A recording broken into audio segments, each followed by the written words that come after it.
Hello दोस्तों, स्वागत है आप सभी का आपके अपने YouTube चैनल गणेशाय वर्ल्ड पर, जहां आप पढ़ते हैं 11 12 physics chemistry absolutely for free और अपने सारे डाउट करते हैं क्रिस्टल क्लियर। ठीक है, तो चलिए शुरू करते हैं आज का टॉपिक। आज हम पढ़ने वाले हैं गति के तीनों समीकरणों का निगमन। कौन सी विधि से? कलन विधि से। कौन सी विधि से? कलन विधि से। ग्राफीय विधि से हम ये कर चुके हैं पहले, उसका वीडियो डला हुआ है, आप देख सकते हो। आज हम किससे करने वाले हैं? कलन विधि से। तीनों समीकरण। पहला समीकरण कौन सा है? पहला समीकरण है v बराबर u प्लस ए टी। दूसरा समीकरण कौन सा है? s बराबर U T plus half A T square. और तीसरा समीकरण कौन सा है? v square minus you square बराबर 2as। तो चलिए हम कलन विधि से इनको क्या करते हैं, इनको हल करना सीखते हैं। तो अब हम क्या करने वाले हैं, अब हम ये जो तीन गति के समीकरण हैं, पहला कौन सा है? v बराबर u प्लस ए टी। दूसरा कौन सा है? s बराबर U T plus half A T square. और तीसरा कौन सा है? v square minus you square बराबर 2as। यहां पर u क्या है? u है हमारा प्रारंभिक वेग। v क्या है भैया? v है हमारा अंतिम वेग। s क्या है? s है विस्थापन। a क्या है? ये है त्वरण। और t क्या है? t है समय। अब हम जो हैं इन तीनों का निगमन एक विधि से पहले कर चुके हैं। कौन सी विधि से कर चुके हैं? ग्राफीय विधि से हम इनका निगमन कर चुके हैं। अब हम किससे करने वाले हैं? अब हम इनको कलन विधि से करने वाले हैं, समाकलन। कलन विधि में हम इनको कैसे करेंगे? कलन विधि में हम समाकलन से करेंगे। और समाकलन में हमें कुछ सूत्र पता होने चाहिए। हाँ, आपने पहले चैप्टर में ये सूत्र पढ़ लिए होंगे। बेसिक से कुछ फॉर्मूले हैं जिनमें सबसे इंपॉर्टेंट फॉर्मूला है, सबसे पहले तो जो dx है, dx का समाकलन कितना होता है? x। और जो x to the power n dx है, इसका समाकलन क्या होता है? इसका समाकलन होता है x to the power n plus one upon में n प्लस वन। और यदि हम यहां सिर्फ x dx लें, क्या लें? x dx, इस पर कोई घात नहीं है, मतलब एक की घात होगी।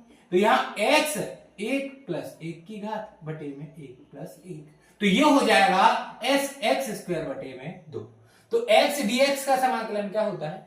x dx का समाकलन होता है x स्क्वायर बटे में दो। ये तीन हमें क्या करने होंगे? ये तीन हमें समाकलन के सूत्र याद करने होंगे, या आपको पता होना चाहिए कि dx का समाकलन x to the power n का x to the power n plus one upon में n प्लस वन। अब क्या करना है? इसका स्क्रीनशॉट ले लो। अब हम इसको हटाने वाले हैं, ठीक है।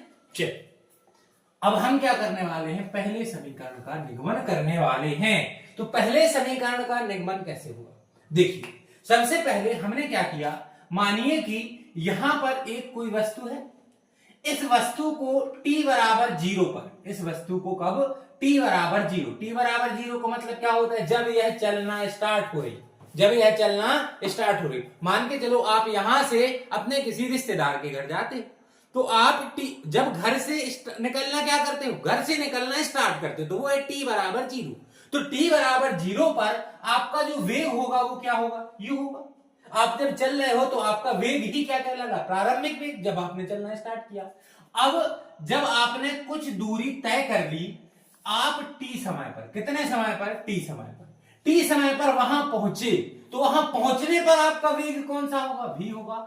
अंतिम वेग होगा कि नहीं होगा? और यहां से t बराबर जीरो से t समय तक आपने विस्थापन कितना तय किया? आपने विस्थापन तय किया है s। यहां आपका विस्थापन कितना था? यहां आपका विस्थापन था s बराबर जीरो। और यहां आपका विस्थापन कितना मिल गया है? यहां आपका विस्थापन s मिल गया है। ये समझ में आया? आप जहां से निकले वहां का समय t बराबर जीरो, वहां विस्थापन क्या होगा? शून्य होगा। आप जहां से निकल रहे वहां का विस्थापन क्या होगा? कुछ नहीं होगा। और वेग क्या होगा? प्रारंभिक वेग u होगा। अब आप रिश्तेदार के घर पहुंच गए, 1 घंटे बाद, 2 घंटे बाद, हमने क्या माना? t घंटे बाद, t समय के बाद। t समय के बाद आप अपने रिश्तेदार के घर पहुंच गए। वहां तक आप पहुंचे हो, तो वहां पहुंचने पर आपका वेग क्या माना जाएगा? अंतिम वेग। और वहां तक पहुंचने के बाद आपका विस्थापन कितना होगा? s। क्लियर हुआ? ये इतनी थ्योरी आपको समझ में आई। अब हम क्या करें? अब आपने एक फॉर्मूला पढ़ा होगा, त्वरण। त्वरण बराबर क्या होता है? त्वरण होता है वेग में परिवर्तन की दर। ये आपने पढ़ा होगा। त्वरण क्या है? त्वरण है वेग में परिवर्तन की दर, मतलब a। त्वरण को हम किससे परिभाषित करते हैं? a से। तो a बराबर क्या हो गया? dv अपॉन में dt। अब हमने क्या किया? dt को हमने पक्षांतर कर दिया, तो ये हो गया ए डी टी, क्या हो गया ए डी टी बराबर में क्या आ गया डीवी, ए डी टी बराबर में क्या आ गया डीवी आ गया। अब हमें क्या करना है, अब हमें समाकलन करना है, तो अब हम लिखेंगे समाकलन करने पर, क्या करने पर समाकलन करने पर, क्योंकि हमें निगमन कैसे करना है, निगमन हमें कलन विधि से करना है, कलन विधि में क्या करना पड़ेगा समाकलन। अब सबसे पहले देखो हमें dt का समाकलन करना है, तो समाकलन हम कहां से कहां तक करेंगे, यहां जब आप निकले हो तो t कितना है 0, और जब आप पहुंच गए हो तो t कितना है t, तो dt का समाकलन होगा कहां से कहां 0 से t और a dt। क्लियर हुआ नहीं हुआ। अब हमें किसका समाकलन करना dv का, तो आप कहां dv जब आप शुरू हुए तो आपका वेग कितना था u, और जब पहुंचे तो अंतिम वेग कितना था v, तो शुरू में आपका वेग कितना था u और जब पहुंचे तब वेग कितना था v, तो u से v तक हमें क्या करना समाकलन किसका करना dv का। क्लियर हुआ कि नहीं हुआ। अब a कैसी राशि, a अचर राशि, और अचर राशि का अवकलन समाकलन कुछ नहीं होता, तो a अचर राशि है, अचर राशि हमारी आ गई बाहर। अब क्या होगा, अब यहां 0 से t किसका समाकलन होगा dt का, और यहां पर u से भी किसका समाकलन होगा dv का। यहां तक आपको क्लियर हुआ, क्लियर हुआ, यहां तक कोई डाउट तो नहीं आ रहा, बिल्कुल। अब अभी हमने देखा कि dx का समाकलन कितना होता, dx का समाकलन होता है x, dx का समाकलन कितना होता, dx का समाकलन होता सर x, तो dt का कितना होगा, तो dt का समाकलन होगा t, और लिमिट कहां से कहां तक लगेगी 0 से t, 0 से t। इसके बाद हमने क्या देखा, इसके बाद हमने देखा dv, तो dv का क्या हो जाएगा, dv का हो जाएगा v, और लिमिट कहां से कहां लगेगी, लिमिट लगेगी u से v। क्लियर है। चल अब लिमिट कैसे लिखते हैं, सबसे पहले हम लिखते हैं t की जगह पर पहले आएगी कौन सी लिमिट, अपर लिमिट, पहले कौन सी लिमिट अपर लिमिट, और माइनस के बाद कौन सी लिमिट आती है लोअर लिमिट। समझ में आया, ये समझ में आया, ये सब समाकलन का है कि सबसे पहले हमारी क्या आती है अपर लिमिट, और माइनस के बाद क्या आती है हमारी लोअर लिमिट। सेम ऐसा यहां भी होगा, सबसे पहले कौन सी आएगी अपर लिमिट, v की जगह v, और फिर कौन सी लिमिट आएगी, फिर आएगी लोअर लिमिट, तो v की जगह आ जाएगा u। यहां तक क्या किसी को कोई भी दिक्कत, यहां तक किसी को कोई, एक बार और समझ लेते हैं। हमने लिखा कि त्वरण बराबर क्या होता है, त्वरण होता है वेग में परिवर्तन की दर, तो a बराबर आ गया dv अपॉन dt। अब dt का हमने किया पक्षांतर, तो a dt बराबर क्या आ गया, a dt बराबर आ गया dv।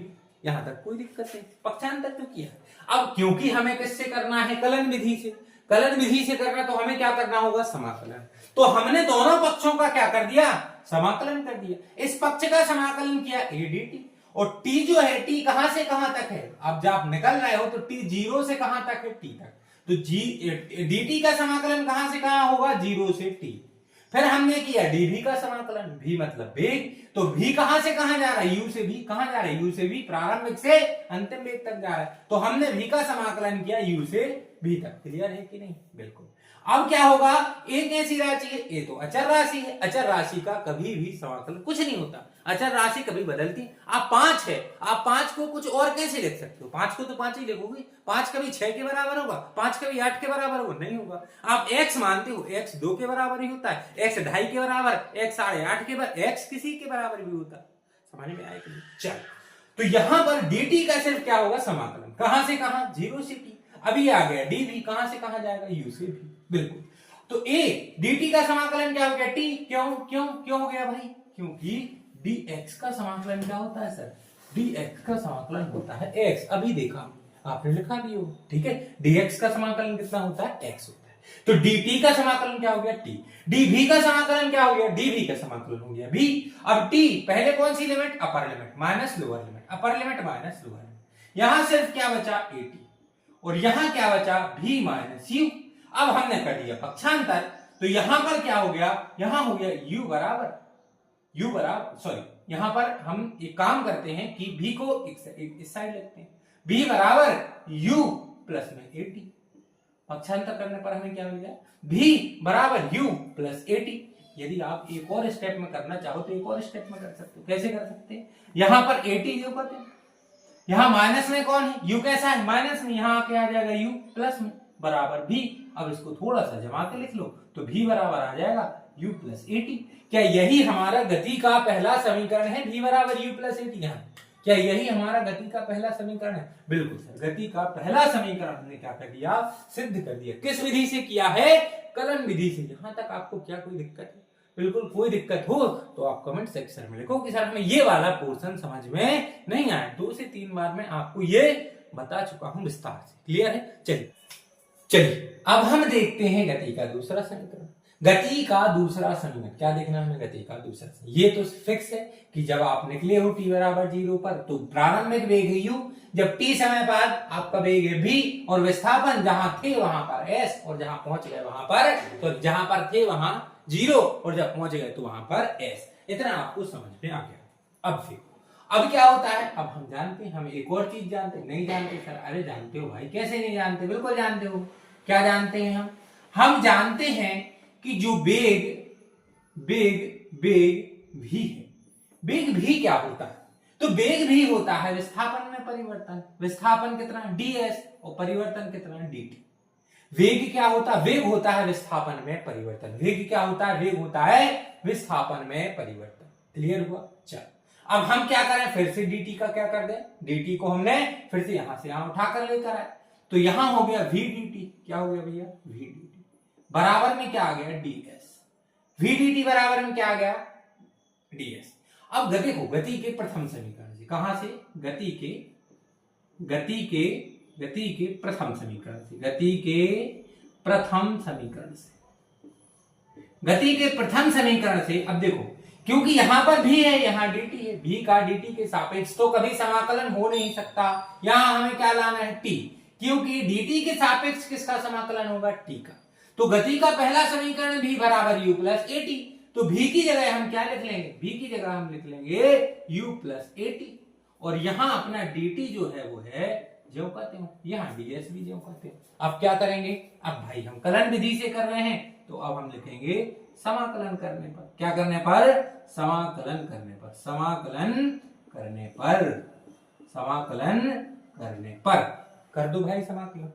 अब यदि आप यहां समाकलन करो, किसके सापेक्ष कर रहे हो? dt, और dt कहां से कहां जा रहा है? 0 से t, तो लिमिट लगेगी 0 से t। यहां आ गया u प्लस at, और dt जो कहते हैं। अब हमें किसका करना है? s का। s भी कहां से कहां जा रहा है? 0 से s, तो 0 से जाएगा s, और ये हो गया हमारा ds। यहां तक क्या कोई दिक्कत है? यहां तक कोई दिक्कत परेशानी है क्या? नहीं होगी। हमने क्या देखा? वेग भी बराबर क्या होता है? विस्थापन में परिवर्तन। तो वेग भी बराबर आ गया ds अपॉन में dt। अब dt का हमने क्या कर दिया? पक्षांतर, तो v dt बराबर आ गया ds। अब हमने गति के पहले से, क्योंकि यहां भी है और हमें किसके सापेक्ष करना है? dt के, तो हमें t लाना होगा। तो हमने क्या किया? t कहां से लेके आए हम? गति के पहले समीकरण से। गति का पहला समीकरण क्या होता है? v बराबर u प्लस at, तो यहां v की जगह आ गया u प्लस at, ये आ गया dt और ds। अब हमने क्या कर दिया? अब हमने समाकलन कर दिया। dt का समाकलन t कहां से कहां जा रहा है? 0 से t, तो dt का समाकलन हो गया 0 से t, और s कहां जा रहा है? s भी 0 से s, तो s का ds का समाकलन हो गया 0 से s। अब हम इसको अलग अलग कर लें। अब ये देखो u है, अब u का समाकलन क्या होगा? अब देखो, अब यहां पर आप क्या करो? प्लस होता है तो समाकलन दोनों में बढ़ जाता है। तो यहां 0 से t, पहले किसका होगा? 0 से t, u का होगा, u, और साथ में कौन आएगा? dt, और एक बार किसका होगा? at का। ये भी कहां से जाएगा? 0 से t, at, और साथ में आ गया dt, बराबर क्या है? 0 से s ds। क्लियर है? क्लियर है कि नहीं? चल अब u तो भाई कैसी राशि? अचर राशि, बाहर आ जाएगा। सिर्फ क्या बचा? dt। क्या बचा? dt। यहां पर एक ऐसी राशि, असल राशि, तो यहां 0 से t, सिर्फ क्या बचा? t इंटू dt, और यहां क्या है? यहां तो 0 से s ds ही। अब भाई dt का क्या होता? dt का क्या होता? जल्दी बताओ। dx का क्या होता? x। dt का क्या हो जाएगा? t। कहां से कहां जाएगा? 0 से t, ये ज्यों का त्यों। अब जल्दी से बताओ t dt का क्या होता? इस पर कितने की घात? 1 की। सबसे पहले लिखा था ना x dx का समाकलन क्या होता? x स्क्वायर बटे में 2। तो t dt का क्या होगा? t dt का होगा t स्क्वायर बटे में 2। कहां से कहां? 0 से t। और ds का कितना होगा, ds का हो जाएगा s, 0 से s। ये कहां से आया, तो यहां आप लिख भी सकते हो। क्या लिख सकते हो कि x dx का समाकलन क्या होता है, x स्क्वायर अपॉन 2। क्लियर हुआ नहीं। अब क्या करें, अब हम यहां पर पहले कौन सी लिमिट लगाएं, अपर लिमिट। अपर लिमिट क्या है t, माइनस लोअर लिमिट क्या है 0, प्लस में a। अपर लिमिट क्या है t, तो आ गया t स्क्वायर अपॉन में 2, प्लस लोअर लिमिट क्या है 0 अपॉन में 2। और यहां पर क्या आया, यहां सिर्फ s आया। क्लियर है, यहां तक समझ में आया। अब यहां क्या बचा, ut। यहां क्या बचा, यहां देखो, यहां बचा a t स्क्वायर अपॉन में 2। ठीक है, और बराबर में क्या बचा, बराबर में बचा सिर्फ s। बराबर में क्या बचा, सिर्फ s। अब हम इसको थोड़ा सा संभाल के लिखें तो s बराबर क्या आ जाएगा, s बराबर आ जाएगा ut अपॉन में हाफ at स्क्वायर। s बराबर क्या आ जाएगा, s बराबर आ जाएगा ut अपॉन, s बराबर आ जाएगा ut plus half at square. क्या आ जाएगा, s बराबर ut प्लस हाफ at। क्या यही हमारा गति का दूसरा समीकरण है, क्या यही हमारा गति का दूसरा समीकरण है। समझ में आया, एक बार और फटाफट समझ लेते हैं। हम क्या जानते हैं, वेग। वेग क्या होता है, विस्थापन में परिवर्तन की दर। तो वेग भी बराबर आ गया ds अपॉन dt। तो भी dt का हमने क्या कर दिया पक्षांतर, तो भी dt बराबर आ गया ds। अब भी तो हमें चाहिए नहीं है, t के सापेक्ष हमें t चाहिए, तो हम t कहां से लाएंगे, गति के प्रथम समीकरण से। गति के प्रथम समीकरण में v बराबर क्या होता है, u प्लस at। तो v की जगह हमने लिख लिया u प्लस at और dt जो कहते हो ds जो कहते हो। अब हमने क्या कर दिया, समाकलन। समाकलन dt का कहां से, t कहां से कहां जा रहा है, 0 से t। तो dt का जो समाकलन है वो कहां से कहां होगा, 0 से t। फिर हमने किया किसका, ds का। s कहां से जा रहा है, s जा रहा है 0 से s। तो हमने क्या कर दिया, 0 से s ds इसका समाकलन कर दिया। अब प्लस लगा है तो इसका भी समाकलन होगा, इसका किसके सापेक्ष होगा, dt के सापेक्ष। तो हमने क्या किया, u का dt के सापेक्ष करा 0 से t। फिर प्लस में कौन था, at। तो प्लस में at dt किया 0 से t। और फिर बराबर में कौन था, ds। तो ds का किया 0 से s। अब यहाँ u कैसी राशि, अचर राशि, बाहर आ जाएगी, सिर्फ कौन बचेगा, dt। अब यहाँ क्या है, a अचर राशि, सिर्फ क्या बचा, t इंटू dt। और यहाँ क्या बचा, सिर्फ ds। समझ में आया। अब u और dt का, dx का क्या होता है x, तो dt का सिर्फ क्या हो गया t, लिमिट 0 से t। अब हमने क्या पढ़ा, x dx का क्या होता है, x स्क्वायर अपॉन में 2। तो t dt का क्या हो जाएगा, t स्क्वायर अपॉन में 2। a अचर राशि है, कहां आ गई, बाहर। बराबर में ds का क्या हो जाएगा, s, 0 से s। समझ में आया, इतना समझ में आया। u जो कहते हो, पहले कौन सी लिमिट लेंगे, अपर लिमिट, माइनस के बाद कौन सी लिमिट लेंगे, लोअर लिमिट, प्लस a जो कहते हो, पहले कौन सी लिमिट लेंगे, upper limit, t square upon में 2। फिर कौन सी लिमिट लेंगे, लोअर लिमिट। यहां माइनस लगे, माइनस के बाद आती है ना लोअर, तो यहां क्या आ जाएगा, माइनस। यहां माइनस 0 अपॉन में 2। और s तो अपर लिमिट माइनस लोअर लिमिट, तो माइनस में 0 लिख लो, उससे कोई फर्क नहीं पड़ता। अब क्या हो जाएगा, यहां क्या बचा, सिर्फ ut, ये 0 है गया, प्लस यहां क्या बचा, at स्क्वायर अपॉन में 2, ये 0 है, ये गया।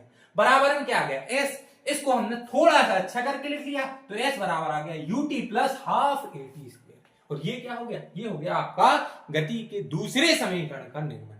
आपको एक चीज करनी है, आपको क्या करना, 2 से 3 बार आपको अपनी कॉपी में ये लिखना है, धड़ाधड़ लिखना है, धड़ाधड़ लिखना है। इससे क्या होगा, हैबिट बन जाएगी भाई, स्टेप आपको याद हो जाएंगे। आपको यहां वहां देखे, कलम अपने आप चलने लगे। है सरल, थोड़ा सा देखने में जरूर लग रहा, बहुत सरल।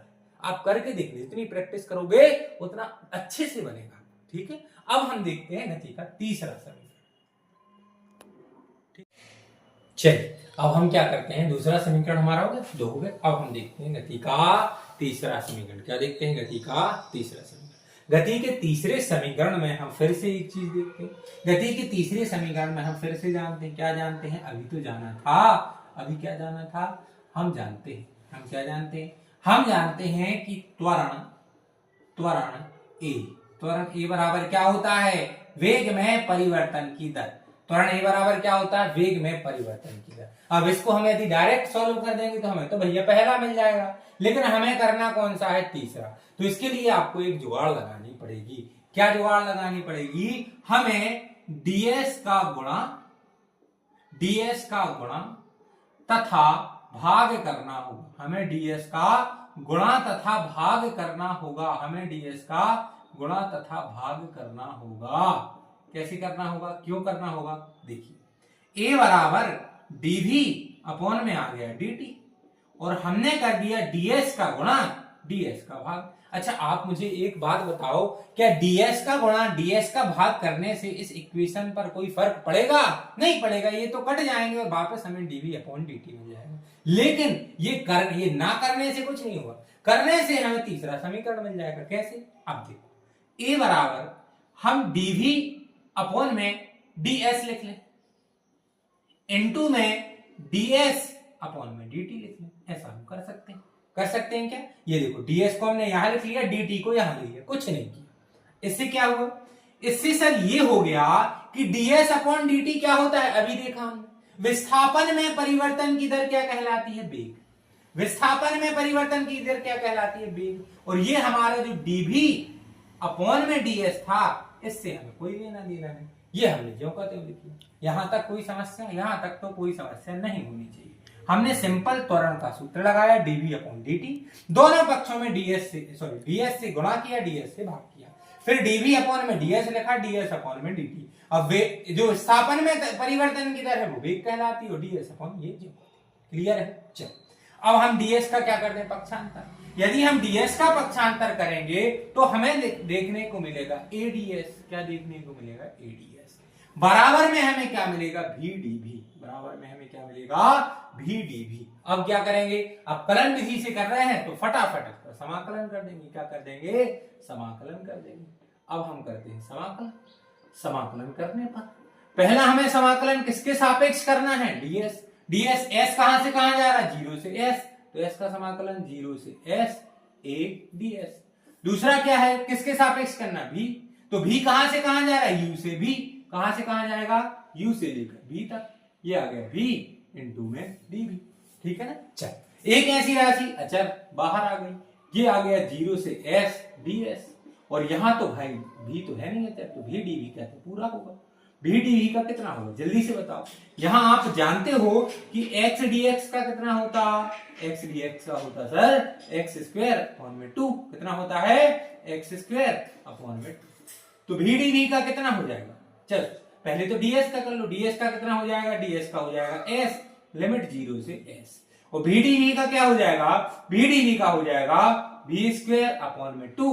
कहां से कहां, u से v। ये फटाफट आना चाहिए, इसमें तो कोई दिक्कत होनी ही नहीं चाहिए।